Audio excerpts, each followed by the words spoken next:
Sri Lanka's most powerful news brand.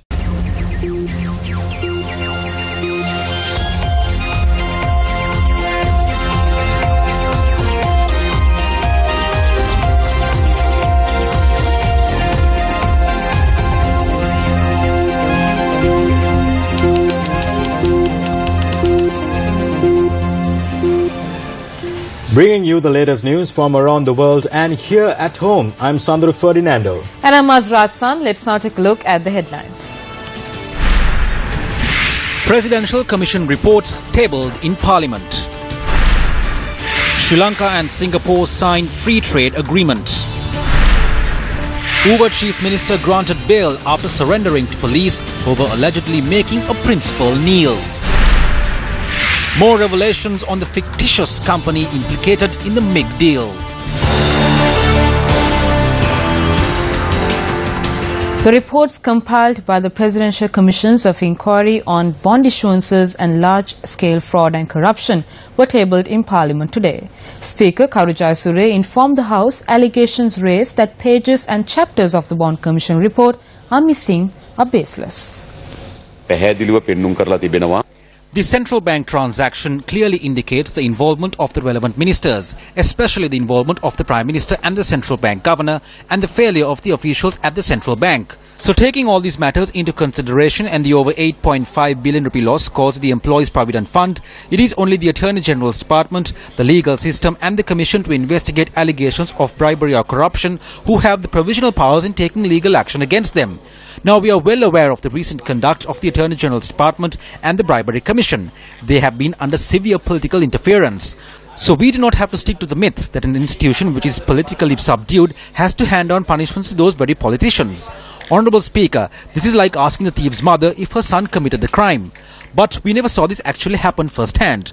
Today, however, it has been revealed through the Bond Commission how the thief's mother is being questioned for her son's crimes. The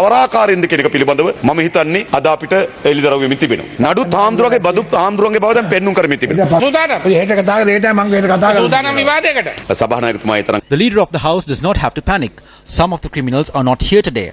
I have to say this while looking them in the eye. So these reports have to be discussed in Parliament before the 10th of February.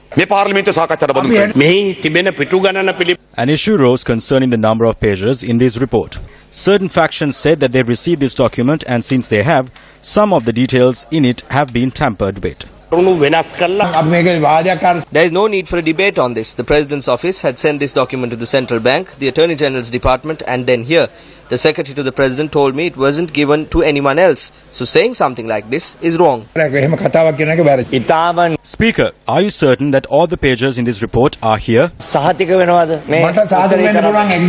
I can be certain about one thing, Honourable MP. The copy I received from the President's office was distributed as it was. The President's office also informed me that this is the exact same report which they received from the Commission. So I can give you that assurance and you have to accept it.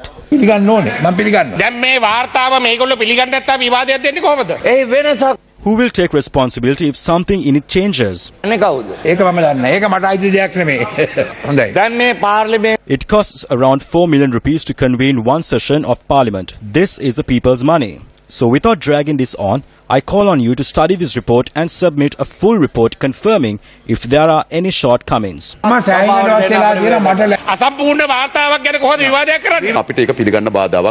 We have no issue in accepting this, but by any chance, if something additional to this report is exposed, it is not you who should be accountable for it, but the Secretary to the President. In that case, the Secretary to the President has to be summoned to Parliament on the charge of misleading Parliament. Right,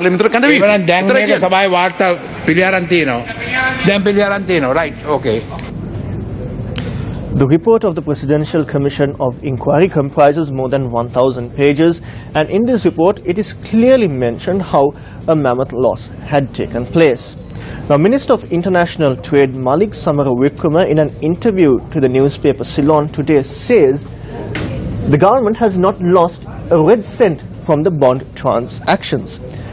Now, Minister Malik Samarawikrama was questioned by the Presidential Commission when he testified before them, and he was mainly questioned on the breakfast meeting that took place on the 26th of February 2015, a day before the controversial bond issue.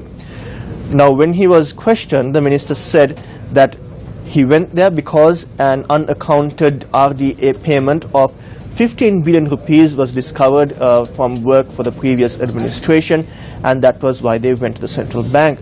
However, SR Artigala, the Deputy Secretary of the Treasury, said there was no such request for additional fundraising. Now, Minister Malik Samara Wickrama was the chairman of the United National Party back then, and he was not elected at all. Now, in this article, right behind me, the minister claims there are 12 billion rupees worth of assets belonging to Perpetual Treasuries Limited, which have been blocked by the Central Bank of Sri Lanka. However, in a press statement on the 6th of July 2017, the Central Bank says that they suspended the business activities of Perpetual Treasuries Limited and nothing more. Now today, we received a letter from the Free Trade Zones and General Services Employees Union, which they have addressed to the President. In this letter, they say, a major part of the profits of Perpetual Treasuries Limited were made by means of transactions where Perpetual Treasuries Limited sold treasury bonds to the EPF and then bought back those treasury bonds at a lower price and resold them back to the EPF and again bought them back from the EPF at a lower price. Now, in this extensive letter, they go on to say that the similar situation surrounded the EPF when it came to the stock market as well. Now, MPs and public servants and everyone else connected to the government, once they retire, they get a pension. But we in the private sector, we do not get a pension. What we get is our EPF, that is our hard-earned money. However, according to what the minister says, does this fit his statement of that the government has not lost a red cent? Now, both the minister and the prime minister imply that if all is settled, there is no loss. Everything is okay. Let's take it in this way. Let's say you have a three-wheeler and you hire it out for 300 rupees a day. But a week later, it's stolen, and thereafter, it's found. Now, is justice served just because the three-wheeler is found and because the thief is let go? Shouldn't the thief pay for his crimes in a court of law, and shouldn't he be sentenced and the loss that I recovered from losing my three-wheeler for several days be recovered from that person? This is a serious question. Now, Professor Rajuva Vijay Singha, a very seasoned diplomat, had a very clarifying answer to this question, and he made this statement today.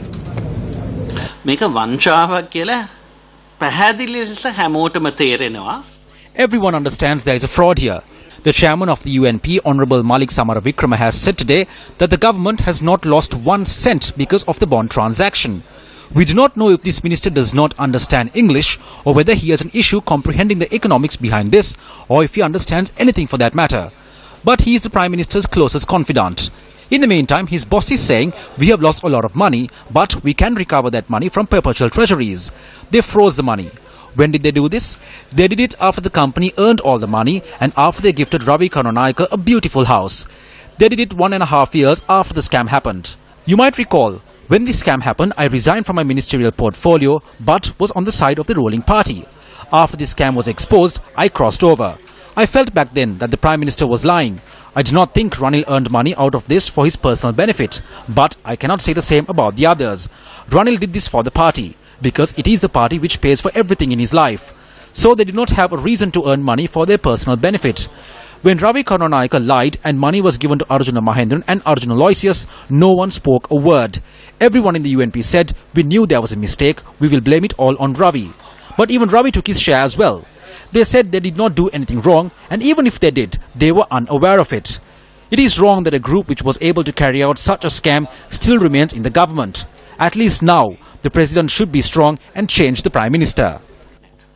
මේ වගේ ප්‍රෝඩාවක් කරපු කට්ටිය තවම ආණ්ඩුවේ ඉන්න එක වැරදි. ගරු ජනාධිපතිතුමා ශක්තිමත් වෙලා දැන්මුත් අගමැති වෙනස් කරන්න ඕනේ.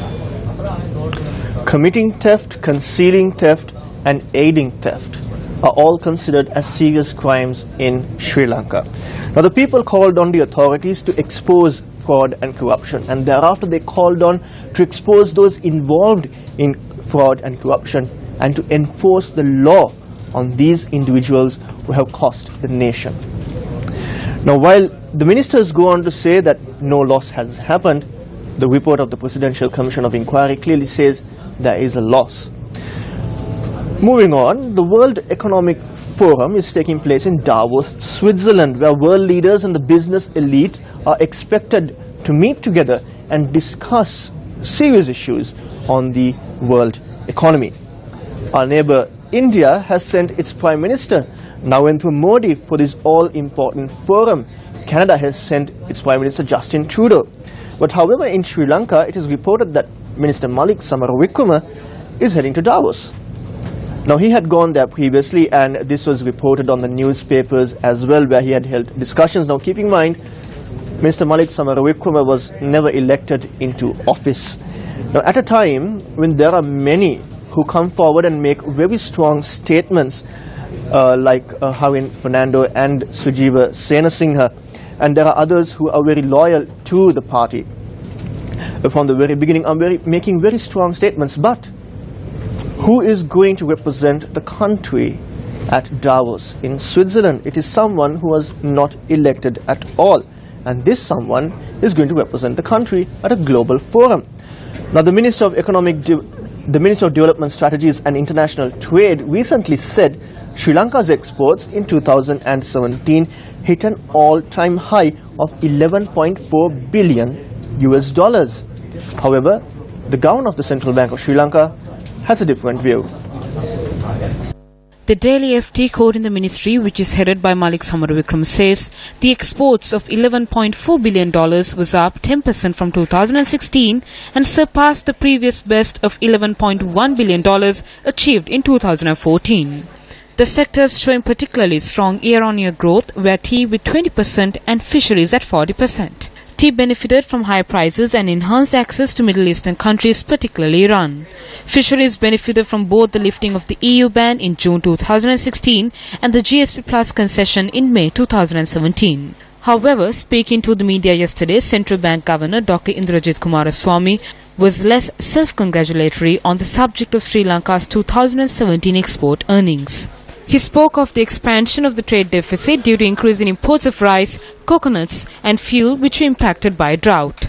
And so we had an increase in the trade deficit despite a noteworthy turnaround in export performance. You would have seen the papers today, they were screaming headlines, a record in exports for in 2017. I don't think it's anything to be proud about, this this achievement, because we're still way down as far as exports are concerned. Now today, Gamad, the team visited the Mathugama Ittapana Sri Saranankara Primary School, which is on the border of the Western Province. Now this is to declare open a new library for these students to use. Now, but in October last year, gale winds put down a tree right on the roof of this school building. Now, to our surprise, the roof of this building was in fact now a plastic sheet that was given to them by a non-governmental organization. Now, the donors of this library project, or who contributed to this cause, are from Korea. And let's have a listen to what they had to say, an important message to all of us. We met in Sri Lanka. We decided to build this library to mark that special moment. Because a wedding would cost a fortune, we decided to utilize those funds for a better cause. That is why we were able to make the contribution via Gammadda. If you make a promise to someone, make sure you keep that promise. If you engage in an activity, do it as if it is your own. 코리아와 스리랑카와에게 야타 위지터야 사하 유터야 액티브나 라타 나뭇 에칼레 데마피안 다루안터 이겐와 지왓 웬네 플루안 라턱 바와터 팟칼라 스리랑카와 에와게 라턱 웨이 키얼라 아펙샤 칼라 아피 아우르드 띠아 게우너타 파세 떠너터 에무이 키얼라 호론두웰라 있네 마게 마하떠야 Mehema kiwa. Aurudu tiak yanakota Sri Lankawa apita lang when beri purabalata pawata pathway. While billions of public funds are being skimmed, the situation in Sri Lanka, especially in rural Sri Lanka, is very appalling. With that, we cross over to a short commercial break.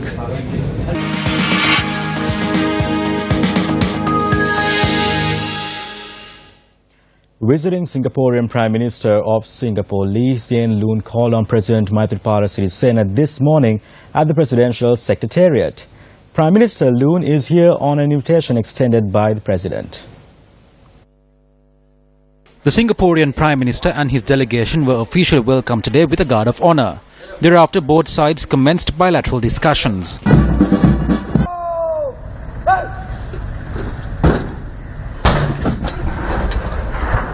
Sri Lanka and Singapore inked a free trade agreement which will boost the trade between the two countries, as this would facilitate duty-free access to selected goods and services of each other. The Minister for Development Strategies and International Trade, Malik Samaravikrama, and S. Iswaran, Minister for Trade and Industry of the Republic of Singapore, signed the free trade agreement on behalf of the respective governments. The agreement would seek a further expansion of Singapore's assistance in the fields of vocational training, generating employment and infrastructure development. Leaders from both countries also discussed at length on enhancing economic cooperation, prioritizing matters relating to the sectors of health, tourism, e-commerce and energy. Prime Minister Ranil Wickremesinghe, speaking in Millennium, expressed the following views.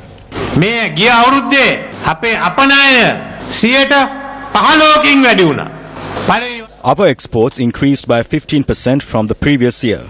For the first time, it reached $15 billion. I will not applaud it.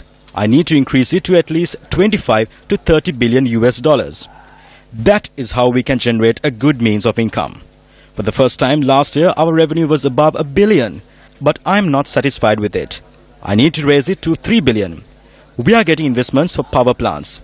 Millennia will be the center for those power plants. In Horner, we have the tire factory. Thereafter, a Chinese firm came forward to build furniture. We did not divide this among foreign nations. We gave it all.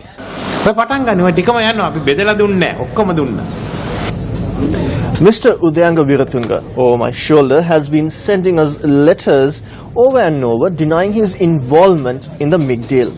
Now, the purchase of MiG aircraft was supposed to be between two governments and two government entities. Now, it was between the Sri Lanka Air Force and Ukrimmash, a Ukrainian state company.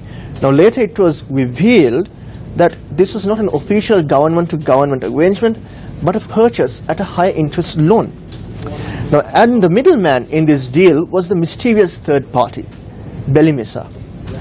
Now, after the fall of the mighty Soviet Union, many aircraft were left idle on airstrips and some were even sold off. Now, it is said that some of those fighter aircraft made their way here through the MiG deal. This mysterious third party, Belimisa, was incorporated or registered on the 28th of June in 2000. The MiG deal took place in 2006.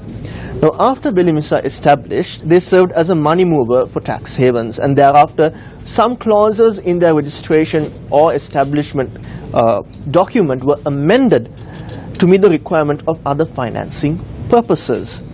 Now, Udayanga Weeratunga says after the deal was struck and 3 years later, the money was sent via a local bank and the deal was done. The MiG deal was closed.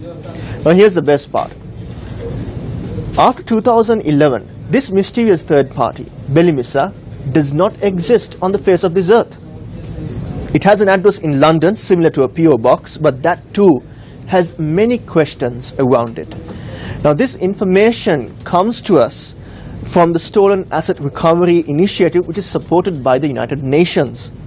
Now, Mr. Udayanga Weeratunga, we know you are watching our news bulletins and we are also aware of your whereabouts. Mr. Weeratunga, there are many cases filed against you here in Sri Lanka, and isn't it the time for you to come and face those cases and explain yourself if you are denying your involvement in the MiG deal? Mr. Udayanga Weeratunga, we are also aware of the rising amount of money in your bank accounts that took place over the years. The expose of this and many other malpractices will continue. Addressing a public rally in Kandy yesterday, President Maithripala Sirisena made a revelation regarding former President Mahinda Rajapaksa.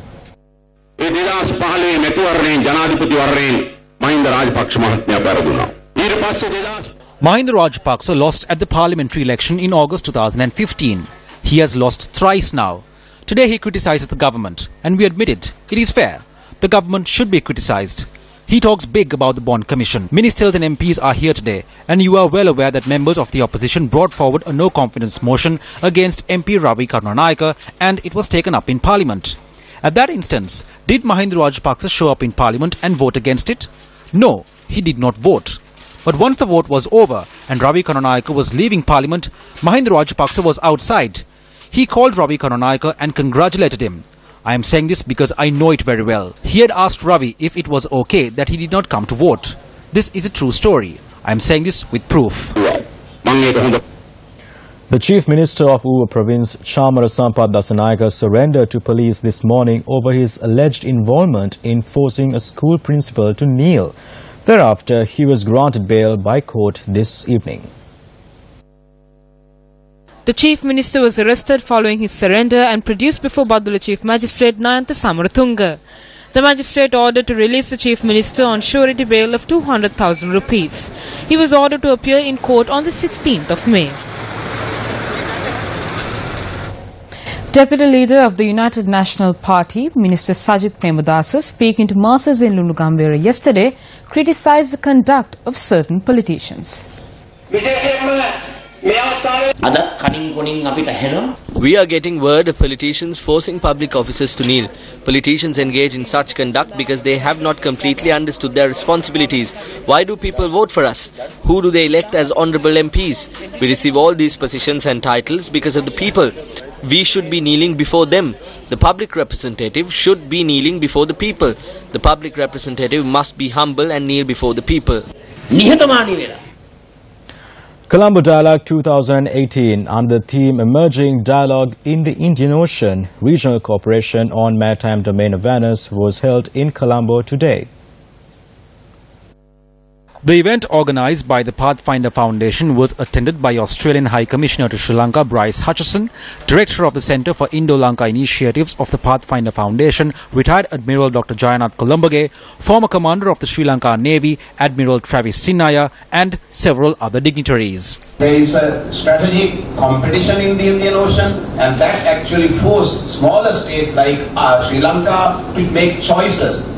Sometimes we are forced to choose, and some of these countries actually hedge one against the other, and sometimes we try to benefit from both. Now that can really backfire at the end. I mean, we will not have anything at the end. So in this particular situation, maritime security is of utmost importance in the Indian Ocean, because we need the ocean-based trade to continue unimpeded. Ocean-based trade is the lifeline of the world today, and so is the Indian Ocean, and we need to ensure that the maritime security is uninterrupted and it is maintained.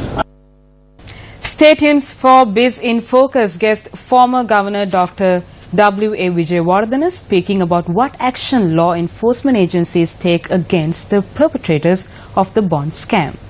And with that, we wrap up Primetime News. Thank you for joining us. Do take care and good night.